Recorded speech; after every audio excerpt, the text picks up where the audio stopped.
Bismillahirrohmanirrohim. Assalamualaikum warahmatullahi wabarakatuh. Bismillahi walhamdulillah wassalatu wassalamu ala rasulillah wala haula wala quwata illa billah amma ba'du.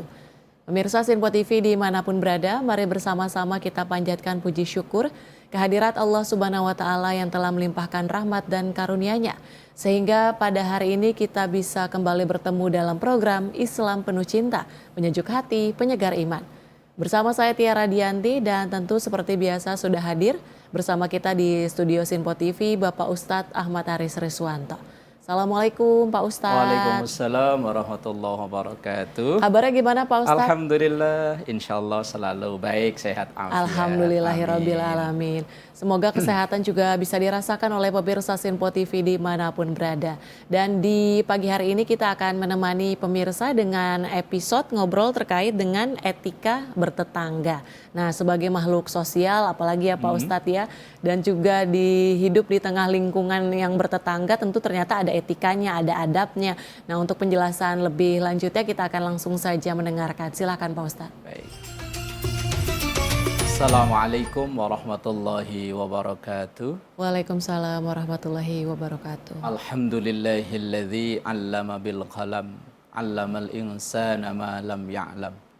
Wassalatu wassalamu ala sayyidina Muhammadin sallallahu alaihi wasallam wa ala alihi wa ashabihi wa jami'i ummatihi ila yaumiz ziham, amma ba'du. Saudaraku pemirsa Sinpo TV dimanapun berada, Mbak Tiara, alhamdulillah bersyukur kepada Allah atas segala karunia dan nikmatnya.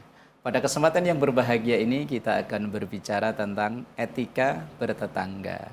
Bagaimana Islam mengajarkan akhlak dalam hidup bermasyarakat bertetangga. Tetangga dalam Islam mendapatkan perhatian yang cukup besar, luar biasa. Bahkan dalam hadis Rasulullah Sallallahu Alaihi Wasallam, etika akhlak bertetangga itu menjadi ukuran keimanan kepada Allah dan hari akhir. Dalam hadis, man kana yu'minu billahi wal yaumil akhir falyukrim jarahu. Siapa yang beriman kepada Allah, beriman kepada hari akhir, konsekuensi iman pada Allah, iman kepada hari akhir ada falyukrim jarahu, muliakan tetanggamu. Lah, tetangga itu ada 3 kategori. Ada tetangga yang mendapatkan 3 hak, yaitu tetangga yang masih saudara, ada hubungan kerabat, tetangga yang seakidah, dan juga memang dia tetangga. Maka dia mendapatkan 3 hak dari kita, karena dia memang tetangga kita, karena dia juga seakidah dengan kita, atau dia juga masih ada hubungan kerabat dengan kita.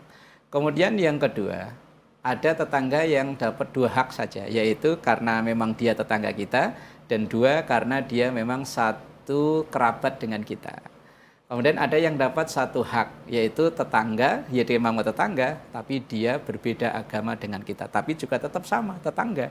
Dalam hadis yang tadi, secara umum maknanya, man kana yu'minu billahi wal yaumil akhir falyukrim jarahu. Tetap muliakan mereka, walaupun mereka berbeda agama. Mungkin dengan cara ketika mereka melaksanakan agamanya, kita tidak mengganggu, kita memberikan kebebasan mereka melaksanakan keyakinannya. Ini termasuk bagian dari menghormati tetangga kalau dalam hal keagamaan. Juga misalnya dalam sabda Rasulullah Sallallahu Alaihi Wasallam yang diriwayatkan oleh Imam Bukhari dan Muslim, Rasulullah sampai mengatakan begini, mazala Jibrilu yusini bil jari hatta dhanantu annahu sayuwarrisuhu.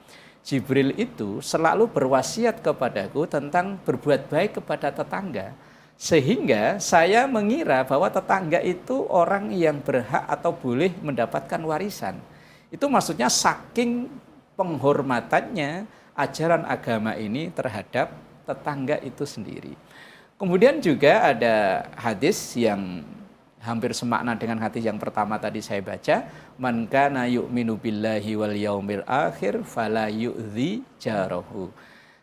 Siapa yang beriman pada Allah, iman pada hari akhir, salah satu konsekuensi dan ukurannya adalah dia tidak menyakiti tetangganya, tidak mengganggu, enggak usil dengan tetangganya. Entah itu tetangga yang berbeda agama, apalagi kita di Jakarta, di perkotaan ini kan yang masyarakatnya heterogen, dari berbagai macam suku ada, berbagai macam budaya, bahasa, kebiasaan sehari-hari dan lain, masakan bahkan kalau perlu semuanya berbeda. Maka orang iman pada Allah, iman pada hari akhir, pantang untuk menyakiti tetangga itu. Lalu siapa tetangga itu? Saya pernah membaca satu definisi dari tetangga. Tetangga itu secara umum adalah orang-orang yang dekat dengan kita, yang sehari-hari bersama dengan kita. Lah kalau kita lagi di rumah, tetangga kita ya tetangga lingkungan rumah kita. Lah kalau kita lagi di kantor ya tetangga kita ya teman-teman pekerjaan ini. Kalau kita lagi di jalan, tetangga kita ya orang-orang yang sama-sama pengguna jalan. Lah itulah, maka pantang kita menyakiti mereka, maka kita menghormati hak-hak mereka. Kalau kita lagi di jalan ya kita menghormati pengguna jalan yang lain.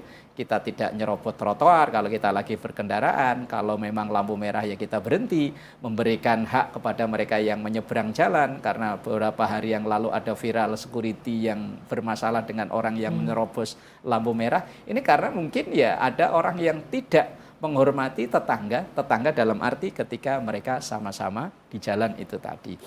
Kemudian ada secara lebih spesifik yang disampaikan oleh Imam Al-Ghazali. Beliau mengatakan begini, adabul jari, tetangga atau etika dalam bertetangga itu ada beberapa poin yang disebutkan oleh Imam Al-Ghazali. Yang pertama adalah ibtida'uhu bisalam. Kita memulainya bertemu dengan bertegur sapa.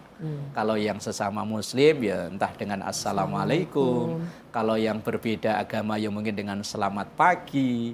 Atau mungkin kalau orang Jawa ya kula nuwun, kalau dengan bahasa Sunda ya sampurasun atau yang lainnya. Artinya bertegur sapa. Dengan bertegur sapa ini maka akan terjalinlah silaturahim, terjalin keakraban. Karena kita bertetangga, tadi saya sebutkan bertetangga bisa jadi bertetangga di lingkungan tempat tinggal, bertetangga di tempat kerja, bertetangga sesama pengguna jalan. Karena kalau terjadi sesuatu yang tidak diharapkan, merekalah yang paling duluan nolongin kita. Nah kalau kita tidak mau berbuat baik, bertegur sapa, lah kalau ada sesuatu yang tidak mengenakan, sesuatu yang tidak kita harapkan, siapa yang akan bantu kita?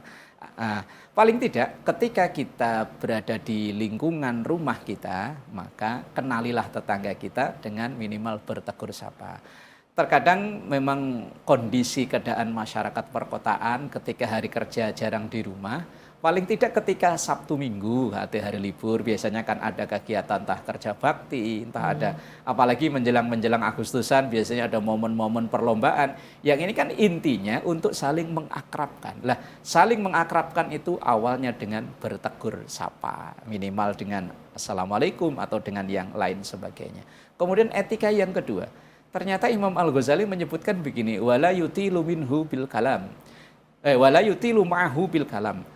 Ngobrol itu bagus untuk mengakrabkan, tetapi jangan terlalu durasi berkepanjangan. Karena timbulnya awalnya mungkin berbicara dengan hal-hal yang baik, mungkin berbicara tentang pekerjaan, berbicara tentang pendidikan anak, tapi kalau kelamaan maka akan yang dibicarakan hal-hal yang tidak benar. Bahkan timbul ketersinggungan dan lain sebagainya. Maka sesuatu yang baik tapi kalau dilakukan dalam porsi yang berlebihan, ini akan menimbulkan efek negatif juga. Maka Imam Al-Ghazali beliau bilang wala yutilu ma'ahu bil kalam. Jangan terlalu berlama-lama ketika ngobrol. Ngobrol harus untuk mengakrabkan di antara kita sebagai warga. Tetapi kalau terlalu kelamaan, berkepanjangan, nanti kadang topik pembicaraannya ngalor ngidul nggak karuan, bisa jadi ngibain orang, bisa jadi timbul salah paham. Akhirnya yang awalnya ngobrol akrab, lama-lama malah jadi bermusuhan. Kemudian yang ketiga, wala yuksiru alaihi su'al. Ini tuntunan dari Imam Al-Ghazali. Jangan terlalu banyak nanya. Kalau anak sekarang apa namanya? Kepo. Nah, jangan terlalu banyak kepo dengan urusan orang. Kalau memang dia curhat, dia bercerita, kita dengarkan dengan baik. Kalau kita bisa memberi solusi, kita kasih solusi. Tetapi ketika ada orang terlalu menyibukkan dengan pengen tahu urusan orang lain, nanti efeknya nggak bagus. Sampai dia nyuri-nyuri dengar, sampai dia ngepoin di media sosialnya. terkait apa aja dikepo-kepoin, kemudian apalagi sampai bertanya langsung ke orangnya. Mungkin orang itu punya privasi, pengen ada sesuatu yang tidak diketahui oleh orang lain, atau ada keinginan untuk tidak menjawab jadi pertanyaan seseorang. Maka Imam Al-Ghazali bilang, wala yuksiru alaihi soal, jangan terlalu banyak nanya. Atau bahkan bisa diterjemahkan, as-soal ini bisa diartikan meminta. Meminta itu halal, tapi kalau jadi kebiasaan sering meminta menyebabkan kita direndahkan orang. Maka dalam bahasa Imam Al-Ghazali ini menyebutkan as-soal itu bisa diartikan bertanya, bisa diartikan meminta. Kita dengan tetangga saling membutuhkan, saling meminta dan memberi itu biasa. Tapi kalau jadi kebiasaan sampai hal-hal yang terkecil misalnya minta, dan minta, lama-lama kita akan jadi dicap sebagai peminta-minta. Kehormatan kita udah hilang. Walaupun mungkin kita orang yang berstatus sosial pendidikan tinggi, mungkin ekonominya bagus, jabatan bagus, tapi kalau dikumpul dengan lingkungannya selalu minta aja, maka kehormatan kita akan menurun. Maka Imam Al-Ghazali beliau bilang, wala yuksiru alaihi soal, jangan terlalu banyak bertanya atau jangan terlalu banyak meminta. Kemudian yang nomor 4 yang diajarkan Imam Al-Ghazali, wa bi'audihi fi maradihi. Kalau memang ada tetangga kena musibah, sakit dan lain sebagainya, kita tengok, kita besuk, minimal dengan mendoakan. Kalau yang sesama muslim ya kita doakan dengan cara kita yang muslim. Kalau tetangga kita kebetulan non muslim ya kita doakan dengan cara yang benar. Ini termasuk etika bertetangga. Dan memang terkadang problem di masyarakat perkotaan juga lagi-lagi terkendala. Saking kesibukannya luar biasa, kadang sampai tetangga sakit pun tidak tahu. Kemudian yang poin selanjutnya, wa yu'zihi fi musibatihi, takziah ketika ada tetangga terkena musibah atau keluarga yang meninggal. Ini ajaran Islam yang luar biasa. Toleransi bahwa ketika ada yang meninggal walaupun non muslim kita tetap takziah, cuman dengan cara yang tertentu. Tidak sama dengan ketika takziah ke sesama muslim. Kalau sesama muslim ada kewajiban kita mensolatkan, tetapi ke non-muslim tidak perlu sampai ikut dalam ritual ibadahnya. Tapi kita hadir memberikan ucapan bela sungkawa dengan menguatkan keluarga yang ditinggal. Ini bagian dari etika bertetangga. Dan insya Allah nanti dilanjut di segmen berikutnya. Wallahu a'lam bishawab. Baik, terima kasih Pak Ustadz dan pemirsa Sinpo TV. Kami akan kembali usai jeda ngobrol terkait dengan etika bertetangga. Tetaplah bersama kami di Islam Penuh Cinta, penyejuk hati, penyegar iman.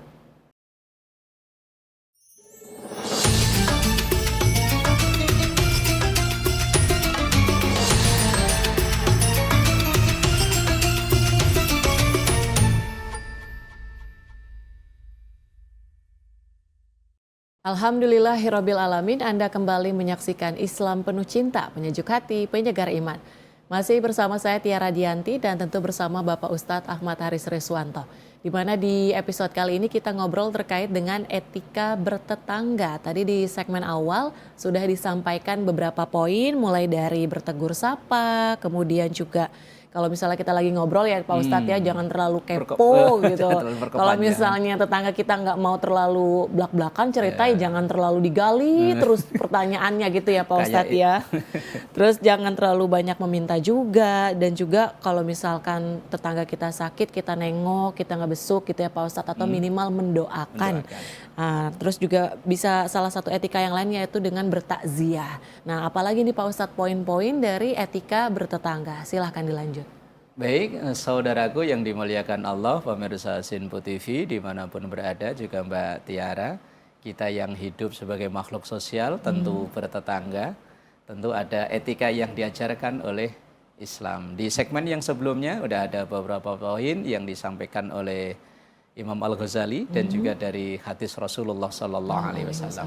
Poin yang selanjutnya yang disampaikan oleh Imam Al-Ghazali dalam etika kita bertetangga adalah wa yuhannihi fi farhihi. Kita memberikan selamat kita tetangga memperoleh kebahagiaan atau memperoleh kesuksesan. Misalnya tetangga berhasil membangun rumah baru, kita ikut berbahagia. Anaknya diwisuda, kita ikut berbahagia. Mungkin tetangga menikahkan anaknya, kita hadir, mendoakan, turut berbahagia dalam momen kebahagiaan-kebahagiaan yang dirasakan oleh tetangga kita. Ini bagian dari etika dalam kita bertetangga. Jangan sampai kebalikannya. Ketika tetangga susah kita senang, ketika tetangga senang malah kita susah. Ini kalau dalam bahasa dulu namanya SMS katanya, senang melihat orang susah, susah melihat orang senang. Ini bukan yang diajarkan oleh Islam. Kalau tetangga lagi bahagia, kita juga memberikan selamat atas kebahagiaannya itu. Kalau tetangga kita lagi kena musibah, ya kita hibur, kita dengan tadi mendoakan minimal, atau dengan hadir memberikan takziah dan lain sebagainya. Ini etika luar biasa yang diajarkan oleh agama kita. Kemudian ada hadis Rasulullah Sallallahu Alaihi Wasallam yang diriwayatkan oleh Imam Muslim. Rasulullah itu pernah ngomong pada seorang sahabat namanya Abu Dzar Al-Ghifari. Beliau bilang begini, ya Aba Dzarrin idza tabahta mirqatan fa'aksir ma'aha wa ta'ahad jiranaka. Wahai Abu Dzar, kalau engkau masak yang masakan yang berkuah, banyakin kuahnya. Tapi jangan dimaknai tekstual cuman kuah doang, ya enggak. Tentunya kalau memang ada rezeki, kita masak banyak, ya perbanyak kalau memang mampu. Kemudian wa ta'ahad jiranaka, bagi tetanggamu. Artinya etika tetangga yang selanjutnya adalah kita saling berbagi. Karena keindahan orang hidup bertetangga itu ketika antara satu dengan yang lainnya mau saling berbagi. Dan kita bersyukur tinggal di Indonesia, negara yang masyarakatnya itu terkenal gotong royong, terkenal tenggang rasa, tepo seliro kalau bahasa Jawanya, atau saling membantu. Kita lihat bisa ada di budaya-budaya tertentu yang di situ ada acara saling memberi. Misalnya kalau ada di budaya di Betawi itu ada istilah nyorok. Nyorok itu saling memberi. Ketika menjelang momen Ramadan atau menjelang momen Idul Fitri, itu saling memberi antara saudara, antar tetangga. Walaupun ujung-ujungnya intinya hanya saling tukar-tukar makanan. Tapi kan ini sebagai bentuk saling memberi, saling berbagi. Mungkin saya punya opor, Mbak Tiara punya yang lain, kita saling bertukar makanan. Ini di budaya Betawi ya ada, kalau di budaya Jawa itu ada namanya megengan atau mungkin yang lainnya. Mungkin saya yakin di suku-suku lain juga punya budaya yang intinya itu saling memberi. Dan ini termasuk mengamalkan hadis dari Rasulullah Sallallahu Alaihi Wasallam, ya Aba Dzar, wahai Abu Dzar, kalau engkau masak masakan yang memang banyak, ya wa ta'ahad jiranaka, bagi tetanggamu, agar saling terjalin keakraban, kedekatan yang bagus antara satu dengan yang lainnya. Dan ketika kita bertetangga, sangat mungkin akan terjadi gesekan. Itu sangat mungkin. Banyak kasus terjadi, misalnya ada tetangga bangun rumah, kadang itu bekas-bekas material itu bisa ke rumah tetangga, atau mungkin ketika naruh material bisa mengganggu kelancaran mobilitas keluar masuk tetangga ke rumahnya. Ketika itu yang terjadi, jangan sungkan untuk meminta maaf, saling meminta maaf.